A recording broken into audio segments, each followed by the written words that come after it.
Hello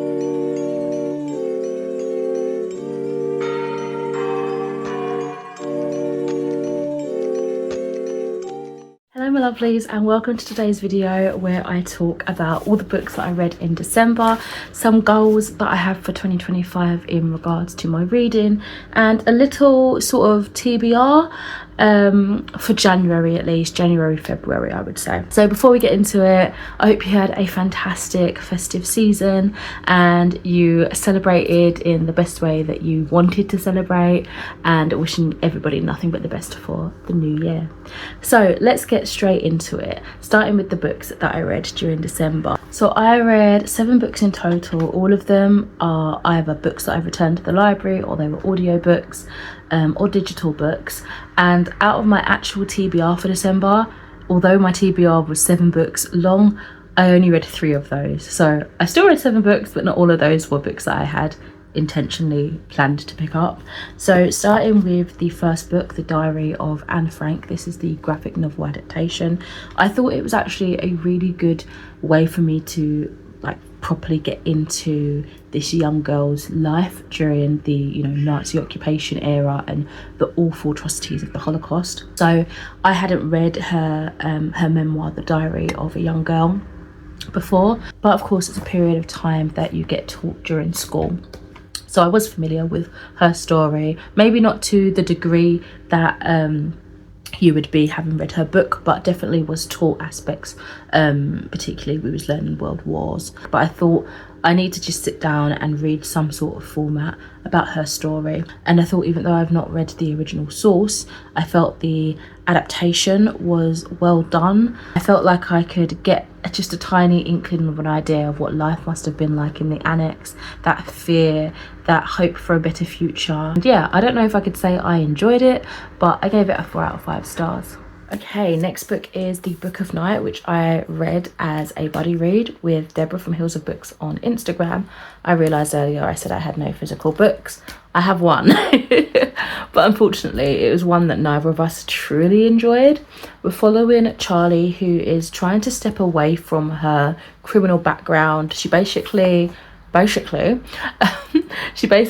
does the odd dangerous job, shall we say, for those magically inclined, and she's just trying to step away from that, trying to go clean and kind of earn honest money.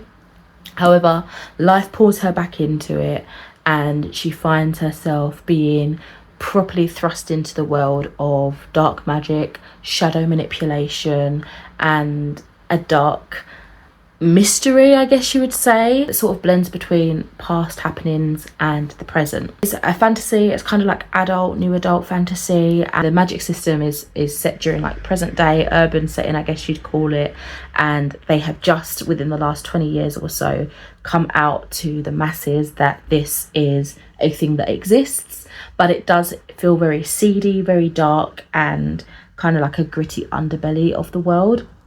And I quite liked that for the story. I enjoyed the tones and the atmosphere in terms of where they took their magic and how it was all tied in with this criminal background, and how Charlie herself was trying to escape that, but she just kept getting pulled in to that lifestyle, despite wanting to better herself and, as I say, earn honest money and honest livelihood.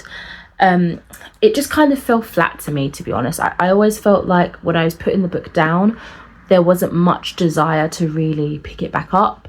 I didn't typically have much of a connection for any of the characters, and I mean the only one that I felt more inclined towards was Vince, and I felt like we didn't really get a lot of detail about him until the last third of the book, and from most of the perspective it was through Charlie's eyes, who was a character that I didn't really care about, to be honest. So yeah, unfortunately I gave this a 2 out of 5 stars. I think this might be my second or third, no, that's a lie. I've read a couple of Holly Black's books. I've read Dull Bones, which was a middle grade, and I went into that with complete different expectations, and I think it kind of fell flat. And I also read, is it the Iron Throne or the Iron Trials series that she wrote with Cassandra Clare, and I remember really enjoying those. I listened to them via audiobook. good few years ago, but to remember now, it's like gone from my memory. I really don't remember what happened, but I remember liking them at the time. All that to say is I'm not sure if I'd be super eager to pick up another Holly Black book. I probably won't be keeping this in my collection for long. It is beautiful. I believe it's a fairy loot. Nope, it's an Illuma crate exclusive. It's stunning. It's just unfortunately didn't give what I was hoping it would give. So yes, there is the Book of Night by Holly Black. I read Natasha Solomon's Fair Rosaline, or Rosaline, and this is kind of like a, not retelling as such, but more of like an unheard of voice story of Romeo and Juliet. It's following what is described as Romeo's first love, which is Rosaline, and that is Juliet's cousin. And you get, I feel like what the author does in this story is really turns the character of Romeo on his head, and you get to see a potential side of him that isn't that pleasant, isn't that alluring, and is actually quite predatory and toxic. And it was quite scary to see how he preys on young girls and then discards them when he's done like playing with them, for lack of a better description. So let me quickly read the synopsis that's on Goodreads, and hopefully that will give you a bigger picture of what the story aims to deliver. Was the greatest ever love story a lie? Already, that first line is a bold claim. The first time Romeo Montague sees young Rosaline Capulet, he falls instantly in love. Rosaline, headstrong and independent, is unsure of Romeo's attentions, but with her father determined that she join a convent, this handsome and charming stranger offers her the chance of a different life. Soon, though, Rosaline begins to doubt all that Romeo has told her. She breaks off the match, only for Romeo's gaze to turn toward her cousin, 13-year-old Juliet. Gradually, Rosaline realises that it is not only Juliet's reputation at stake, but her life. With only hours remaining before she will be banished before the nunnery walls, will Rosaline save Juliet from her Romeo? Or can this story only ever end one way? Shattering everything we thought we knew about Romeo and Juliet, Fair Rosaline is the spellbinding prequel to Shakespeare's best-known tale, which exposes Romeo as a predator with a long history of pursuing much younger girls. Bold, lyrical, and chillingly relevant, Fair Rosaline reveals the dark subtext of the timeless story of star-crossed lovers. It's a feminist revision that will enthrall readers of best-selling literary retellings such as Hamlet by Maggie O'Farrell and Hester by Laurie Leakle Albanese. I personally loved what this story did. I can't remember if I actually studied Romeo and Juliet back in school. I definitely remember watching one of the recorded plays in English at one point, and probably drama too, because a lot of our modules kind of crossed over, but I don't know if I actually sat down and read the text of the play itself or in its entirety. However, I do have a general knowledge of what it's about, and I've watched West Side Story, which is kind of like the modern day equivalent, isn't it, I suppose. So I really did enjoy what the author did with this story, with the tragedy of it all, really. And I love how she shone a light on how predatory this setup was. We get these very young girls, and they are often matched to men decades plus their senior, and that's deemed as a great match. It's really uncomfortable to be starkly shown that, you know, and I don't think that our author really cut any punches when it came to saying it how it is, and kind of using Rosaline as that mouthpiece to challenge the traditions of the day. Continuing on with Rosaline herself, I loved how strong and vengeful she was as a character. She didn't kind of like roll over and wallow in self-pity, which she would have been well in her rights to do, especially with how everything ends with her relationship with Romeo, and how she's kind of, you know, just discarded, and his sights are set straight away on her younger cousin, right, who's completely the opposite in many ways to Rosaline. So I feel like, as I say, she could have been in her every right to just absolutely go into this pit of depression and realize, you know, wow, in today's standards, I've had everything taken from me. I'm going to the monastery, had her virginity taken, and realizing that it's not in the most beautiful way that she had thought at the time, you know. But no, she really set to stop whatever was happening between Romeo and her little cousin, and really seek justice for many other girls that Romeo had messed with prior even to Rosaline. Bolt as a secondary character was fantastic. I loved his loyalty and care for Rosaline in particular, and his storyline affected me much more than I was anticipating. So these like lesser characters, I guess you would say, I didn't really know much about. As I say, I don't think I read the actual play or anything like that. So yeah, it was hard to get attached to characters and know that anybody pretty much was doomed, you know. So I really enjoyed him. I thought he was such a strong secondary character.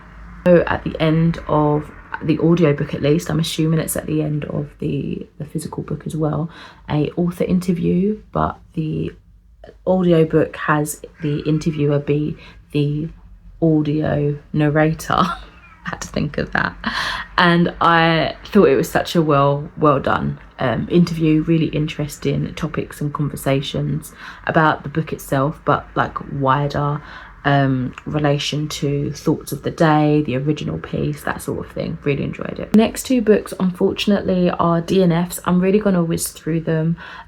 One of them is Favours Within Ashes by John D. Osgood.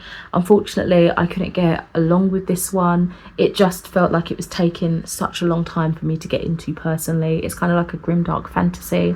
I really tried with this one, and I was sent a digital copy kindly by the author, but unfortunately I decided to cut my losses around 32% of the way in.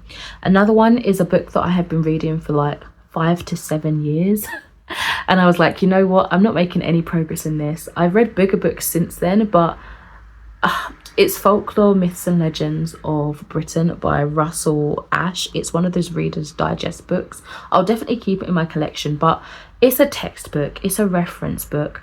I don't know why I had this mad idea that I could read it like a story or read it like your typical non-fiction. It doesn't read cover to cover like that. It's one of those things that you know, intended to dip in and out of, not try and sit there and read cover to cover. So that just sucked any kind of enjoyment out of it for me, and I just wasn't picking it up. I'd really try and every new year smash a couple of 100 pages, if that, and then it would be sitting on my side again for the rest of the year. So I decided to clear that, and of course as soon as I did that, Storygraph came out with a new feature where you can pause your currently reading book, so it doesn't remove it completely. You can literally just pause it, and when you think, you know what, I'm going to get back to that, you've still got all your progress on there. If only I'd waited, huh? But I thought, you know what, I've waited enough, let me clear it, and then lo and behold, that happened. But anyway, I digress. 2 DNFs, good to cleanse the soul going into the new year. I finally got around to reading The Pumpkin Spice Cafe, which is book 1 in the Dream Harbour series by Laurie Gilmore. I have a full review over on my TikTok if you want to have some thoughts and have a little discussion with me about those books. I say those books, I mean that book. I've only read that book so far in that series. And if it affected me out of season, because I know everybody was reading it during pumpkin season, right? But I don't think I was that far out of season. Anyway, I'm rambling about it already. Definitely check my TikTok if you're interested in hearing some more thoughts about that. The next book in my head is more confusing than it really is. It's called Sharewater, Ocean Depths 1. So I believe the original book was called Sharewater, but it's since had a title change, and the new title is Of Song and Tide. However, the author uploads all of his books on YouTube for free, like audiobooks, and you can listen to them for free of charge, right? But in that way it's split up as 1 and 2, and to me it wasn't clear that they weren't like 2 separate books, so I listed it as such on Storygraph, and then I couldn't find the second one, and I was very confused. Almost completed this book on Goodreads as done, realizing, hold on a minute, I don't feel like I've read that much to warrant a completion of a book. Then I realized, no, it is just one book. It's one full book.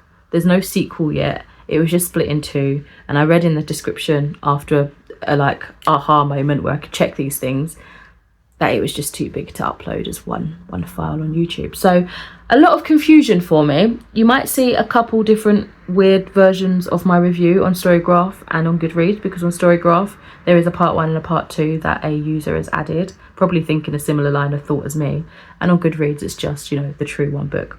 Anyway, you guys don't care about that. I didn't need to go on about that. So This book is the first in the Ocean Depth series, and as of yet, I believe the author says everything's mapped out and he basically knows where the story's going. He just hasn't had the time to sit down and actually write it and put it out to the masses yet. But we're following a young girl called Clara whose life completely changes when her parents are killed in a car accident. She suddenly has a family member in Ireland. She moves from a particular state in America, I can't remember off the top of my head, all the way to Ireland, and she realizes that pretty much everything that she's been told by her mum in particular has been a lie. Her last name's different, her history and her roots are different. She's got a whole grandparent in another country that she didn't even know existed, and she's having to uproot her whole life after the loss of her parents, quite tragically, to go to a different country entirely, a different school system, everything. Learn to live with this grandparent that she didn't know was a thing. And it's a lot. On top of that, she's learning about the Meru. I can't remember how to pronounce it. They're basically mermaid folk or merfolk. And she has the blood within her. So there's a lot of magic going on in this story. A lot of witchcraft, mermaid craft, and just the magic of being in Ireland. I feel like I would love to visit Ireland. So in total, I'd probably give this like a 3 stars out of 5. Really enjoyed the lore woven into this, with the author's perspective of what mermaids are and the legends around them that was, I'm assuming, you know, adapted from inspirational tales and myths and legends of Irish folklore. But I'd imagine that the author had some leeway and kind of played into what he wanted sprinkled in, and I really enjoyed it personally. There's a quote in here that really made me chuckle.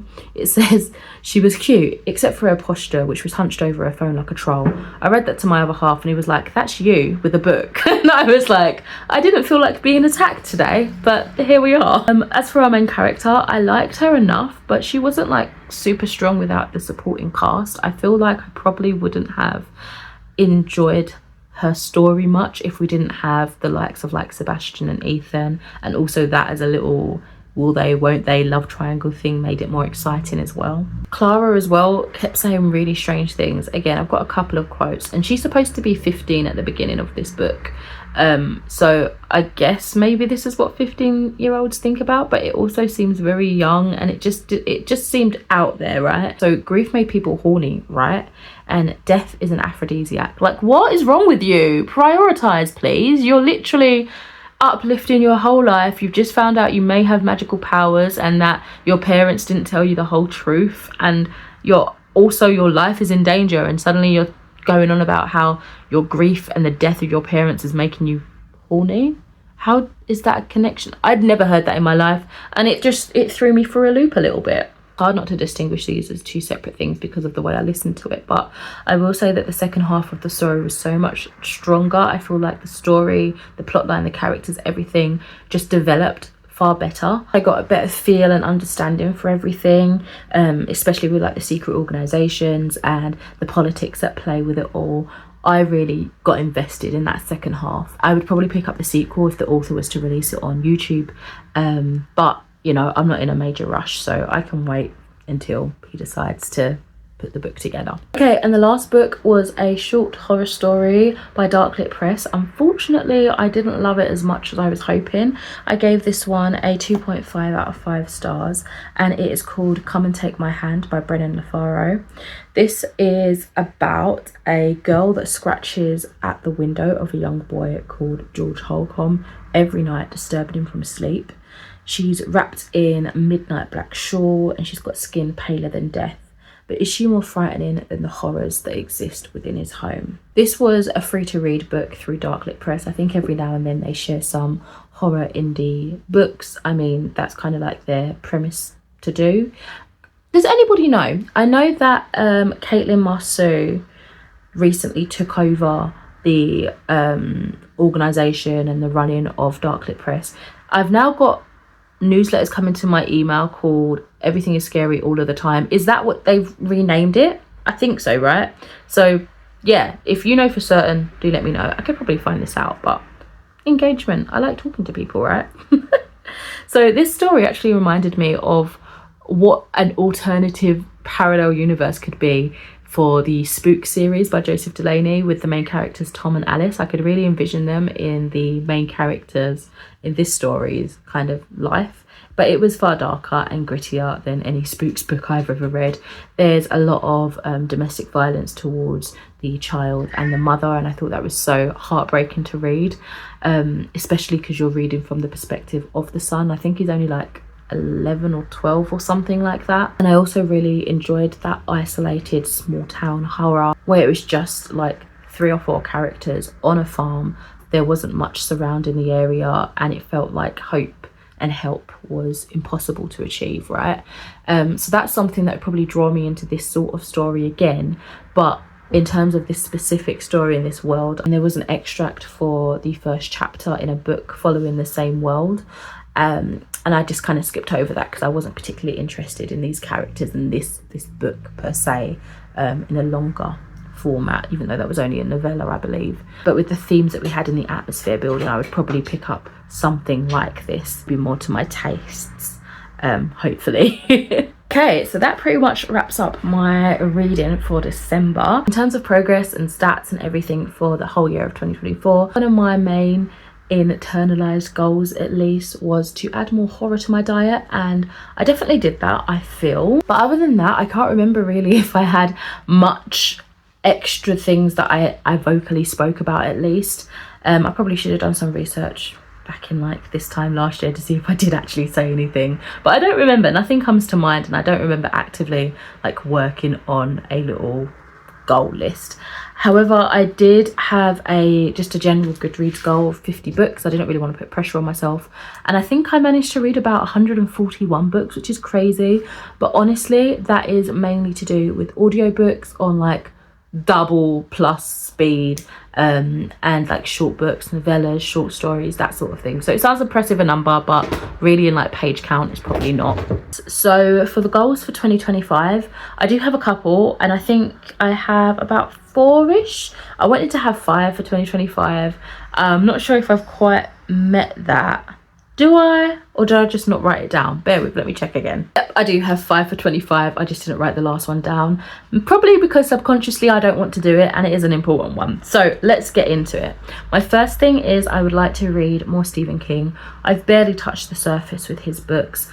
I have read like a couple books that aren't really scary, but I would like to delve into like the likes of It and big books like Misery and Doctor Sleep, things like that. I want to kind of really sink my teeth into. Another one is I want to be a bit more present in the book community via buddy reads and read-alongs. I think at the end of 2024 I tried to do some more buddy reads with some friends and some like regular readers, which was nice, especially as I had like a 10 before the end, of which I didn't complete, unfortunately, but such is life. I think I want to try and space those out throughout the year a little bit more, and kind of have more of a regular buddy read or read along at least every couple of months. I want to become a practitioner. I can't even say a practitioner. I want to read Terry Pratchett books. I have a couple of colleagues at work, and they read, I don't know if it's every month, but they read a Terry Pratchett book as like a little book club between the two of them, and I want to be a part of that. They've invited me a couple of times, but I'm like, oh, I've got so many books that I'm in the middle of reading or other obligations. I just want to start them, to be honest. I've been wanting to read Terry Pratchett for years. I think I have like an old school reading recommended like way, or ways, multiple ways, because you read his books multiple ways in the Discord series on my computer. So it's been a long time in the making. I have one book that I think I would like to start eventually soon, so I might not necessarily be following along with their book club, but in spirit I'm joining in by reading the Terry Pratchett book. That book is The Weird Sisters. I think I've decided I'd probably follow the strand of the witch books first, because that just seemed the most interesting to me at the time. So want to read more non-fiction in 2025. I think I definitely slipped in that during the year. I don't think I really picked up much non-fiction, to be honest. Not intentionally anyway. Like I didn't go, I'm going to read you this time. Any non-fiction I picked up kind of just fell in by accident. So I would like to be a bit more intentional with that in the new year. And lastly, I want to decrease my book buying, because I have my little library now, but I can't read all the books ever. You know, I can't read all the books ever, and I don't want my home to look like a state with books everywhere. Some might say that's not a state. I think it looks aesthetically pleasing if done right, but at the minute it is looking like a pigsty because I've got books in piles here and random piles here, books just spread out there in rooms they don't need to be in, because I've got this space now, this separate room for that. So I really need to knuckle down on, you know, I guess this is the conjoined kind of goal, but I need to knuckle down and get that space kind of as close to where I want it as possible, so that the books that are housed in other rooms sporadically, not pleasingly, can be popped away nicely where they need to be. Before we wrap this video up, here is my TBR for the first couple of months at least of January/February. So Tender is the Flesh is going to be a buddy read with one of my friends in real life. I want to finish Krampus the Yule Lord by Brom, which I started before Christmas break and I haven't finished it yet. We've got The Trees of Angels by Rebecca Rowanhorse and Read, Scream, Repeat by Jennifer Killick. And I've also got Emily Wilde's Encyclopedia of Fairies, which is also a buddy read that I should have done in December, but I didn't get around to it. But my buddy read companion has finished it. I didn't rate it very highly, unfortunately. This was a buddy read, or is supposed to be a buddy read, with Deborah from Hills of Books again. And also these 4 are books that were on my 10 before the end as well. So I think that is the end of this video. Let me know what your reading for 2024 has been like. If you have any favourite books, I would love to know any standouts. I don't know if I'm going to do a favourite books of 2024 this year. Maybe not on YouTube. Maybe if I do, it'd probably be on TikTok or Instagram or something. I haven't thought forward enough to know what I'm gonna do with that, you know. I haven't really been tracking my reads like that, I feel like, not properly anyway, for 2024. But yes, I'm rambling again. Thank you so much for watching. Have a fantastic new year, and I'll see you in another video soon. Bye.